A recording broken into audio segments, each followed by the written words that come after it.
Zella Jackson Price, a local gospel legend, reuniting with Diane Gilmore, the daughter she hadn't seen since her birth nearly 50 years ago. Oh, baby. In some ways, you've become a mom again. I got a baby, and she wears a size 10. But from that joyous moment to a devastating mystery. How is it that a woman could be told that her baby had died and then all of a sudden find out that her baby's alive with a family of her own? Tonight, the baby-selling scandal that rocked a major American city. St. Louis Hospital, Homer G. Phillips were selling babies. At what point did you try to figure out what went wrong? How did this happen? Other women saying their babies had been taken too. And I want my baby back. A premier metropolitan hospital under attack, with a fire-breathing lawyer fanning the flames. Babies were being sold out of the parking lot. It was pay for play, cash on delivery. And the nurses who say, no way, somebody's lying. It just seems like impossible, ridiculous. It could not have happened. Kiss my Okay. Come with us on our 8-month investigation as we try to solve the mystery with the self-proclaimed loudmouth lawyer. They're gonna give her the arch, the stadium, they'll give her the damn state. And the gospel singer. Why are they doing this to me? But what's the gospel truth? Lay it on me, I can take it. I can take it. Mystery in the maternity room. Good evening, I'm Elizabeth Vargas. David is off tonight. As so many of us are starting Labor Day weekend with our families, a different kind of family reunion. It's part of a 50-year-old mystery, one that began in a hospital where a mother says she was robbed of her very own baby. But now a lot of people are asking what really did happen in that maternity room. Here's Deborah Roberts. Zella Jackson Price's heartwarming reunion with her long-lost daughter Diane triggered a media frenzy in St. Louis. For an emotional reunion. Meeting for the first time. And beyond. So sad and happy at the same I cried time. with happiness. Together after 50 years. So glad your family is whole again. But that story began 2,000 miles away from the River City. Past the Rocky Mountains on the far side of the country in Springfield, Oregon. A lush lumber town, home to Diane Gilmore and her children, including twin daughters Malika and Mahiska. The 23-year-olds wanted to give their mom a memorable surprise, finding the birth mother she never knew. She had her kids, but she didn't have her mom. This is something that was missing in her life. What was the plan? This year my mom turns 50, and we want to do something for her birthday. So her girls set out to find their grandmother. But who was she and where? Over the years, they'd heard their mom mention a name, Zella Mae Jackson, a clue big enough for the twins to begin some online detective work. We looked her up on Google. It kept popping up Zella Jackson Price and like the music that she does. And I was like, maybe she's a singer. A singer with a following on YouTube. Her Facebook page revealing a familiar gleam in her eye. Did you see any resemblance? Yeah. My twin sister looks like my grandma. And then I see my grandma, her eyes. I said that's my mom's eyes. A striking resemblance. Who could mistake it? So they decide to send Zella this message. Hello, my name is Mahiska Jackson. I believe that you're my grandmother and you're my mom's mom. What you say, baby? And she said, my mother was born November the 25th, 1965 in St. Louis, Missouri, at Homer Phillips Hospital. Does that ring a bell? It sure did. Zella agrees to a DNA test, and guess what? It's a match. And it came out 99.997. That's my baby. Come on, come on. Diane's children then secretly choreograph a virtual meeting with Zella, determined to surprise their mom right down to the blindfold. Don't look, Mom. Their mom is deaf, so they slowly reveal the unbelievable news. We found your mom, our grandma. She's alive. Yeah, Mom. She's alive. Mom. She's in tears. On a laptop back in St. Louis, Zella's anxiously waiting to see her daughter for the very first time in nearly 50 years. It's your mother.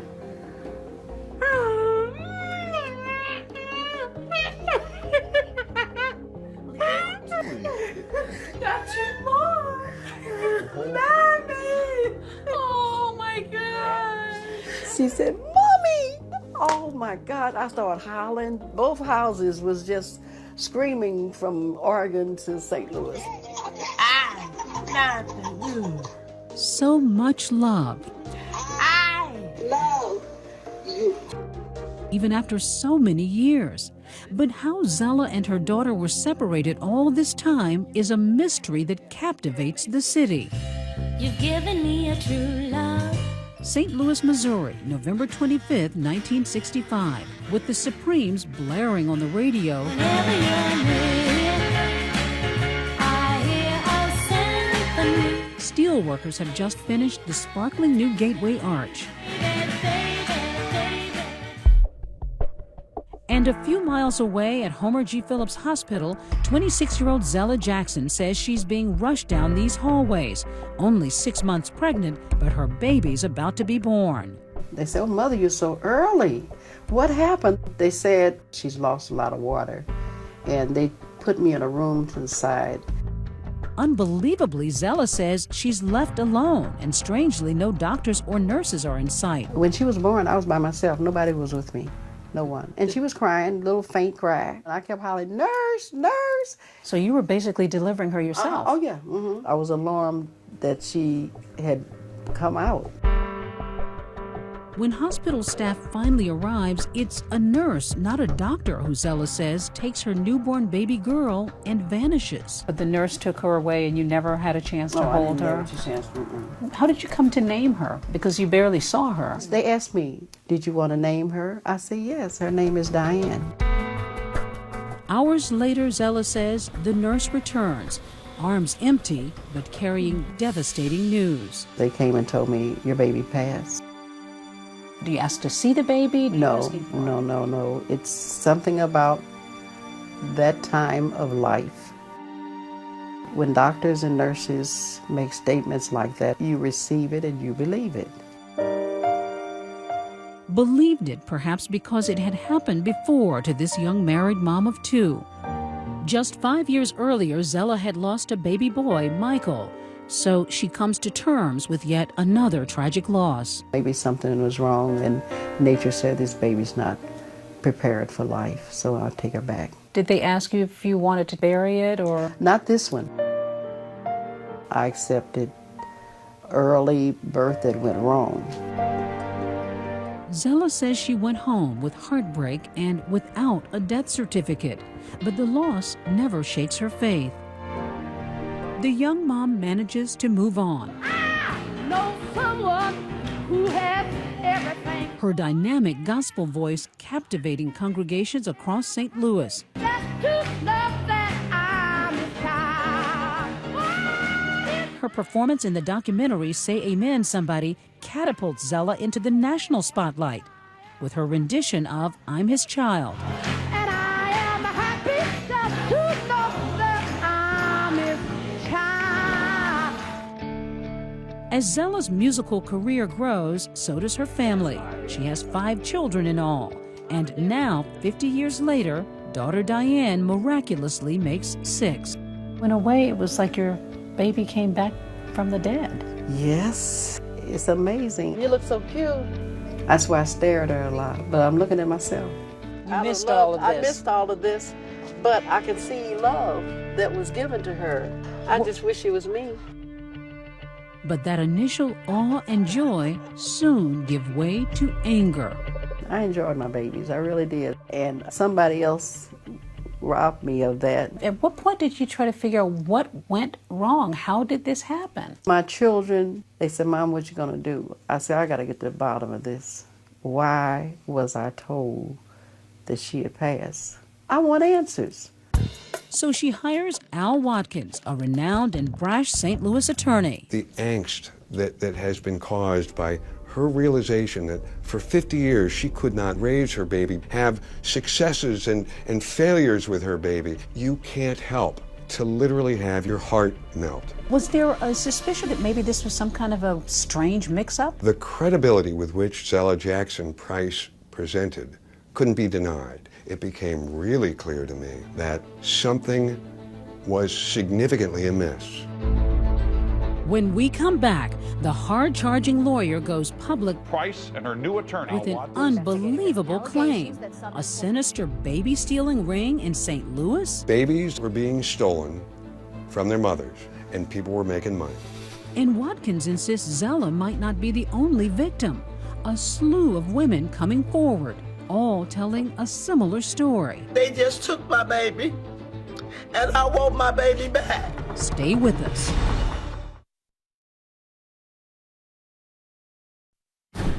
St. Louis, Missouri, gateway to the West. But it's the floodgates that are about to open here with more force than the mighty Mississippi. Renowned gospel singer Zella Jackson Price suspects the city has been keeping a 50-year-old secret. The Zella Price story is causing women to come forward questioning whether they were lied to when told their babies died at Homer G. Phillips Hospital. All sparked by her moving reunion with the daughter she thought had died 5 decades ago. You can't tell me that one child who miraculously shows up 50 years later was the full extent and scope of the exploitation that was in place. How many women would you guess have contacted you? We're approaching 150 women with credible stories. After zeroing in on those stories, Watkins goes on to make a raging allegation, brazenly pointing the finger at that hospital, Homer G. Phillips. The place to buy it was Homer G, and babies were being sold out of the parking lot. It was pay for play, cash on delivery.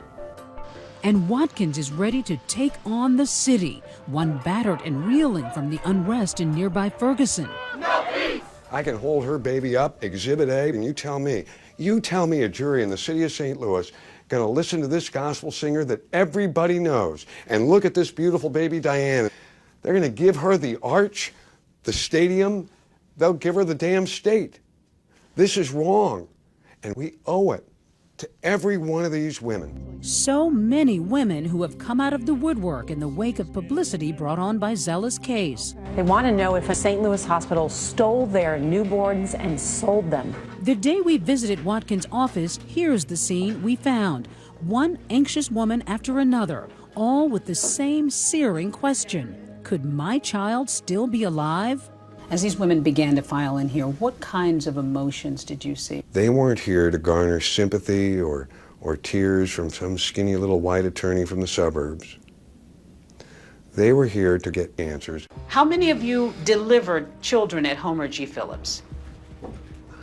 Did any of you ever give up this feeling inside that maybe your baby might be alive?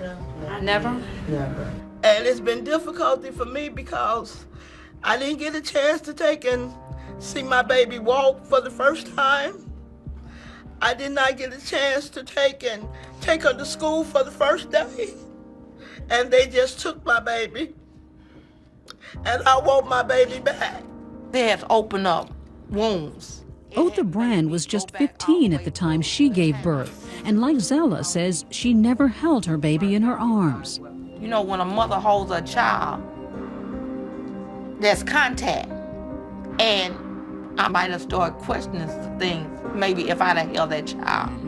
63-year-old Jacqueline Butler, a nanny for most of her life because of her love for babies, says hospital staff made up excuses to prevent her from seeing hers. I was told, you can't see her, you have a cold. And I would say, no, I don't have a cold, I want to see my baby. I kept begging to see her. And finally, they came back and said that she had died 3 days afterwards, and I had been there 10, and no one had said anything to me. No one came in to tell you? No. How many of you think you might get some answers? All say they never got death certificates and admit they didn't ask questions back then.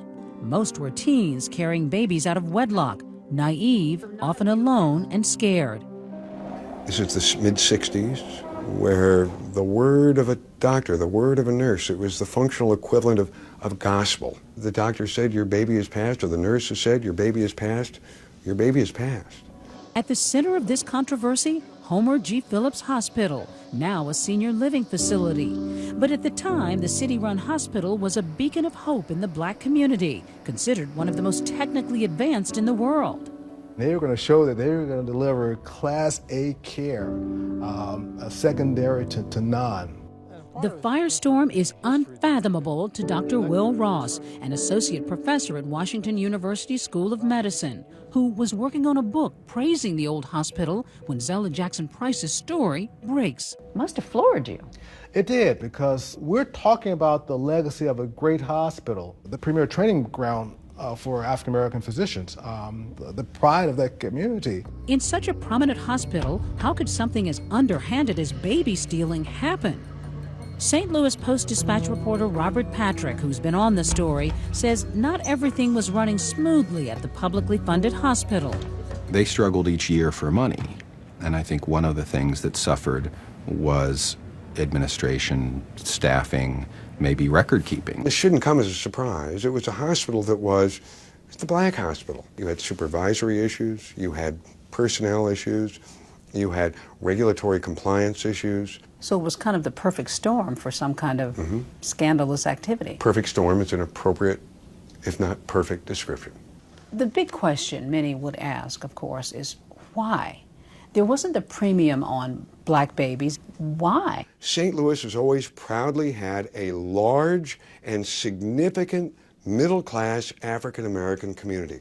There was a market need, and you had a mindset that this baby doesn't have a chance with this mom. So we're going to do everyone a favor. And by the way, we make some money in the process. So a moral judgment here and a little financial incentive, and it all kind of went together. It's playing God with some babies. With these scathing allegations and so many tearful women coming forward, Watkins puts pressure on authorities to open an investigation. Everybody was shocked. U.S. Attorney Richard Callahan. If true, it was something terrible going on at the time that nobody knew about. Meantime, Watkins could be on the verge of another reunion. Hi, my name is Al Watkins. On the line with him, 48-year-old Tanya Montgomery, a mom of 7, about to receive a bombshell. We think we've identified you as a potential child of one of the mothers. And I said, what? Tanya has no reason to believe she was adopted, but is open to looking into the possibility if it would help one of the mothers. There are only 2 babies that were born at Homer G. Phillips Hospital on May 30, 1967, and one of them was you. Could Tanya be the long-lost daughter of Otha Brand, a woman we met earlier? He told me that it could be a possibility that I could be her child. I just believe that she is my daughter. It's just too many coincidences, you know, and I just feel that it is. Notice any striking similarities? They do. So they agreed to meet in person while we at 2020 commissioned a DNA test. Looks like we have the same smile. That's a good picture of you right there. I can see like my eyes a little bit. Could the results help confirm those stunning baby-selling allegations? Stay with us.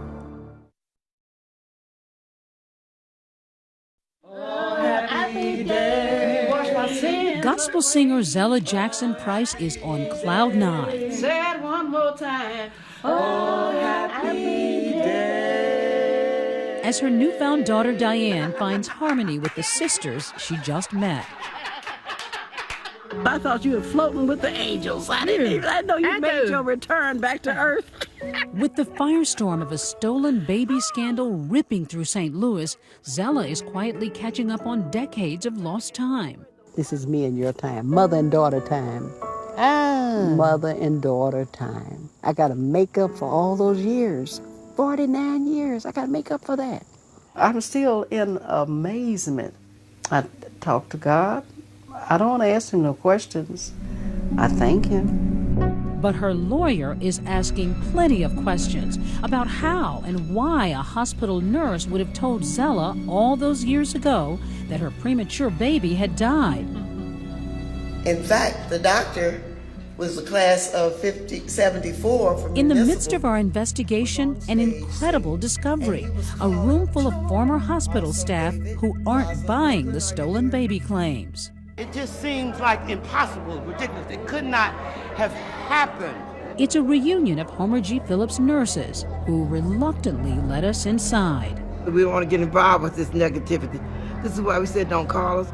They've called me about 8 or 9 times. Okay, we need to be quiet. When we met them last summer, they were fuming, insisting that Zella's story was preposterous. No nurse would come and tell someone that their baby passed. That was the doctor's role and responsibility.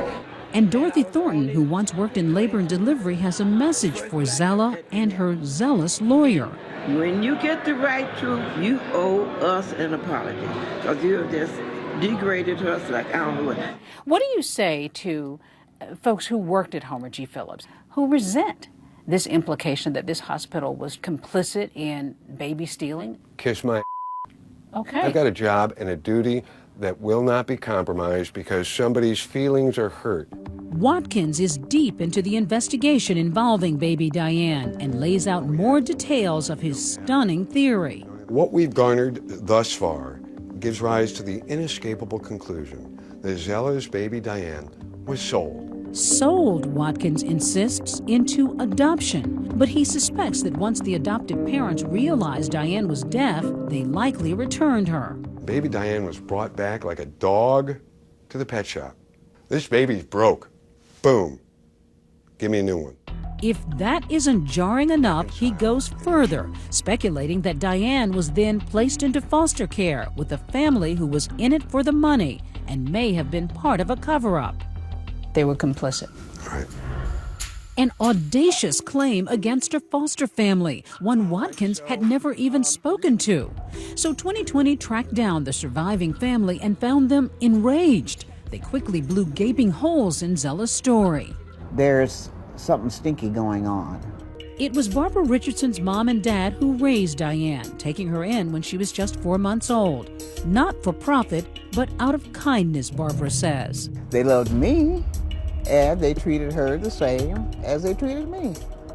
So it sounds like love to me. Eric Richardson is Barbara's son.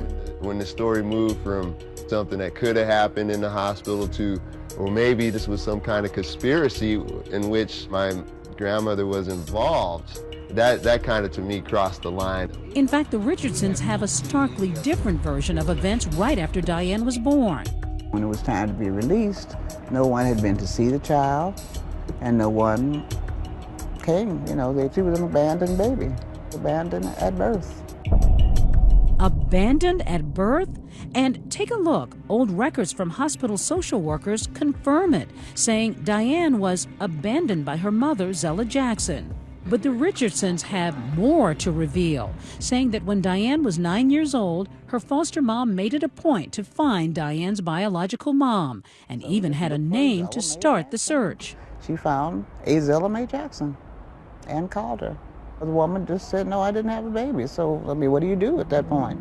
Though Zella denies getting that call, U.S. Attorney Richard Callahan is intrigued by those old records that are surfacing. That began to paint a different picture from what Zella Price was saying. So you began to see some discrepancies? Well, the records were certainly contradicting the story. Then he uncovers an explosive contradiction, one that will shake the stolen baby story to its core. New documents that call one mother's account into question. Callahan releases Diane's birth certificate, and take a look. It says she was born at City Hospital No. 1, not Homer G. Phillips, as Zella Jackson Price claims. You sort of think, well, there can't have been a baby stealing ring running out of Homer G. Phillips if the baby wasn't born at Homer G. Phillips. The bombs keep going off. You came here, your water had broken. Yeah. Coming up, time for tough questions. We bring Zella back to the scene of the alleged crime. She's defensive and defiant. Why are they doing this to me? When 2020 continues.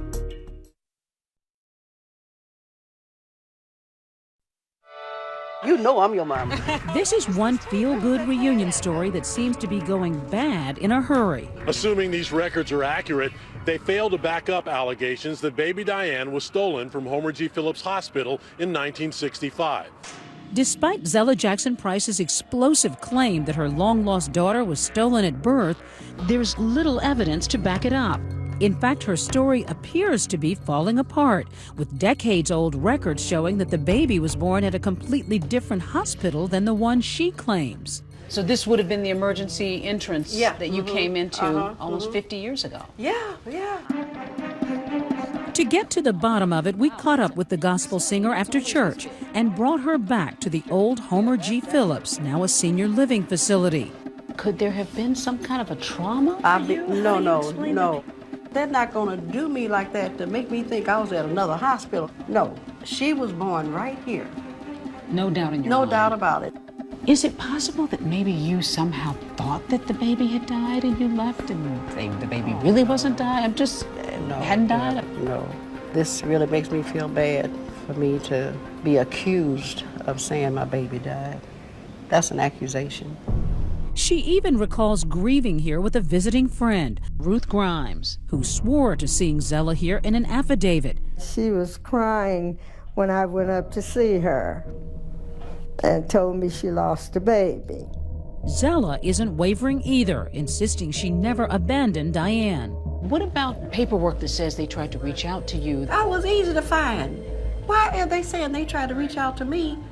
I'm a licensed driver. I worked at DePaul. I have a social security number, and you can't find me? But old records suggest that maybe Zella didn't want to be found. Notes from social workers say authorities called, wrote, and even visited her home address, where they were told she moved. And Zella's grandmother and uncle were either unable or unwilling to give any information regarding Mrs. Jackson's whereabouts. You never heard anything. You never heard talk of anybody trying to find you? Nobody trying to find me. My relatives have said nothing to me that somebody was looking for you. That's the first time I heard that. Why are they doing this to me? But for all her denials, Zella did share with us that Diane was conceived out of wedlock. She was separated from her husband and became pregnant by another man, Harvey Price, whom she later married. Circumstances less than ideal for a budding gospel singer. This sounds like what, the stuff of mystery novels? The only mystery in my mind is why the allegations were made to begin with.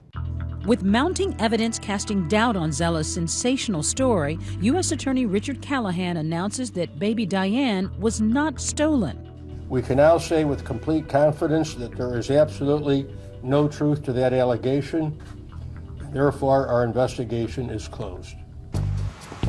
But with everything seemingly going against him, Zella's attorney Al Watkins refuses to back down. Do you worry that at best Zella could be somehow confused or at worst could be lying?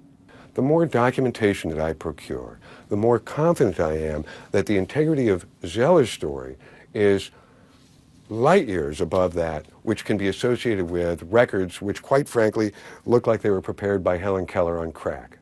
He goes so far as to suggest those old documents may have been forged, showing us what he believes to be many inconsistent details.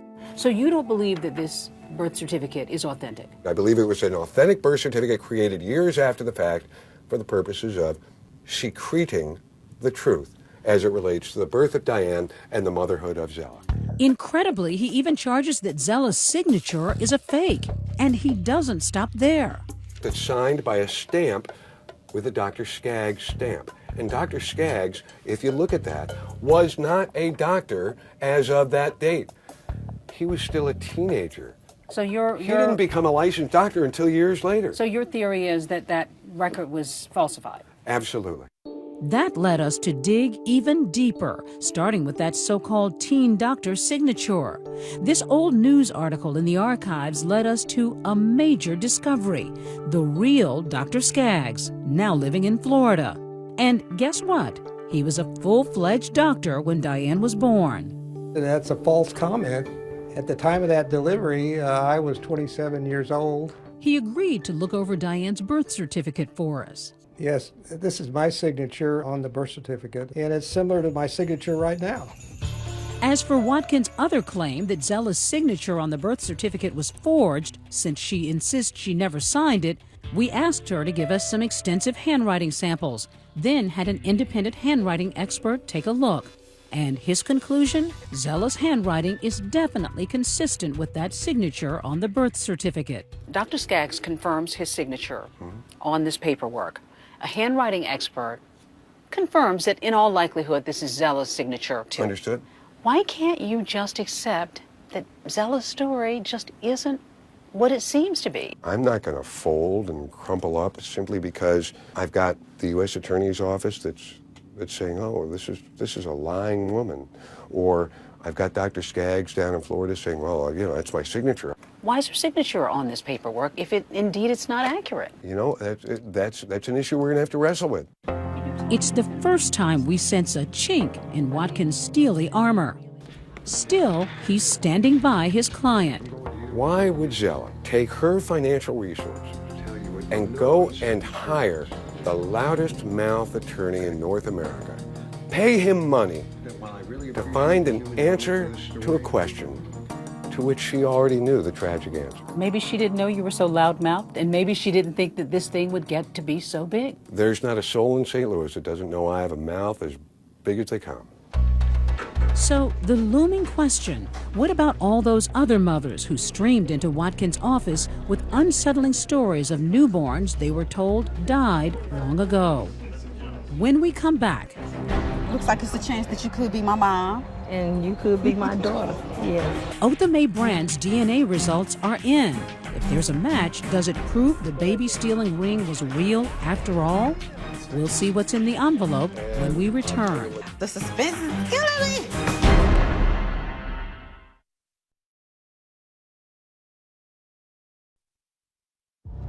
Is Zella Jackson Price a victim or the perpetrator of her own cover-up?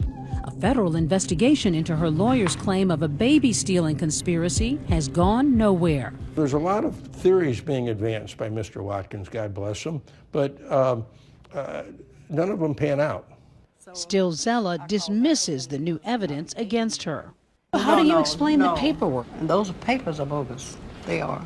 The papers are bogus. They are. They're bogus. I could hardly read them. They were so faded. Forget about the documents for a second. Forget about the records. There are no other mother-daughter pairs like Zella and Diane who have come forward and said, you know, here we are. Or are there? Remember Otha Mae Brand, the former teen mom who came to Al Watkins with a similar story of a newborn daughter who allegedly died at Homer G. Hospital? When I look back at everything that has happened to me, they have opened up wounds. Watkins tracked down Tanya Montgomery, who he believes was born the same day Otha gave birth. Tanya's intrigued, though she doesn't think she was adopted. Looks like it's a chance that you could be my mom. 2020 offered that DNA test to find out if they're really mother and long-lost daughter. If they're a match like Zella and Diane, it could be the ace Al desperately needs to support his claim of a baby-stealing ring back in the 60s. Hi. Good morning. A week later, they're in Al Watkins' office, anxious to hear the results. A little nervous because I don't know the outcome, you know. I know we can't get those years back, but we can start from now, you know. The suspense is killing me. All right, good morning, ladies. Hi, Tanya. How are you? How you doing? It's nice to see you. It's nice to see you. Good morning. Good to see you again, as Yeah. always. We have the test results. I'm opening them in front of you. Okay. And I'll tell you what's going on here. We have a maternity analysis report. The testing of the child is Tanya. The alleged mother is Otha. And it reflects that there is a 0 probability of a relationship. All right? They are left speechless, crestfallen, suddenly back to being strangers. Tanya does her best to comfort Otha. I really, really hope that the next person that you find is your baby. Then the devastation hits. It was better than when I didn't know. Because all the years I didn't know, I didn't have nothing to cry about, you know, because I didn't know. It's also a huge setback for Watkins, who's failed to produce any viable proof of a baby-selling ring. Yet, incredibly, he's not giving up, vowing to find answers for all 150 hopeful moms who came to him for help. These are women who have been traumatized by the death of a child. They're coming to you now with the hope that maybe their story could result like Zella's. And aren't you giving these women false hope? do you think it's false hope to tell a woman who comes to me after seeing what's happened with Zella and Diane and say, oh, you know what? Don't worry about the fact that somebody at Homer G. Phillips Hospital said you lost your baby. Don't worry about it. What's the appropriate response? To say, I'm going to look for an answer for you? Or is the appropriate answer to say, you know what, lady, you're full of So the scrappy lawyer fights on, since many say they have no proof their babies died. That is, until St. Louis Post-Dispatch reporter Robert Patrick unearths the dreaded truth: death certificates for many of those babies. Another blow for Watkins. We were able to document, with at least one source, the deaths of 3/4 of the babies. Still, that leaves 1/4 of these women desperate for answers. And tonight, one of them has a message for Zella. If you indeed did give your daughter up, then you need to, I would say, come clean. But even as many doubt her, Zella Jackson Price is standing tall. It's worth it to have my baby with me. I'll take the scandal, the abuse, and all of that because she's saying I'm happy. And for her to be happy, lay it on me. I could take it. I could take it. That's my child, and they can't take her no more. Happy birthday to you. When we come back, the birthday celebration 50 years in the making. And this St. Louis Rams Hail Mary pass. Have you found any other mothers to match with lost children? Stay with us.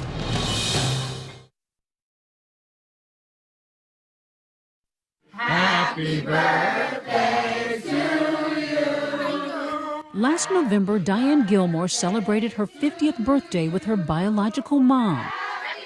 A gift Diane's twin daughters set out to deliver when they unwittingly ignited a national scandal. Got it, okay. Oh, you be good, girl. Malika and Mahiska say their new granny makes the grade. Good job. She's like us. She's a diva. She's got the best sense of humor. I never expected a grandmother as funny as she is. Yet Zella is haunted by all the other milestones she missed. Our bond has gotten stronger, and I feel it's never going to break. Even though we were apart, we're together, and I think it's going to be a long, long time that we'll be strong together. Still, there are lingering questions. Did someone steal the past from Zella, or did she rewrite it herself? She's hoping new evidence will come out and support her version of events. We have a monumental ruling in the fight for answers at the old Homer G. Phillips Hospital. A judge recently released medical records for many moms whose cases remain unsolved. As Al Watkins digs into those, we put him in the hot seat one last time. Have you found any other mothers to match with lost children out No, there? not one. Some would say that takes the air out of your story. You can say that all you like. What if you find enough evidence soon enough that your theory can't hold up? I will be the first one to stand on the highest mount, and I will proudly proclaim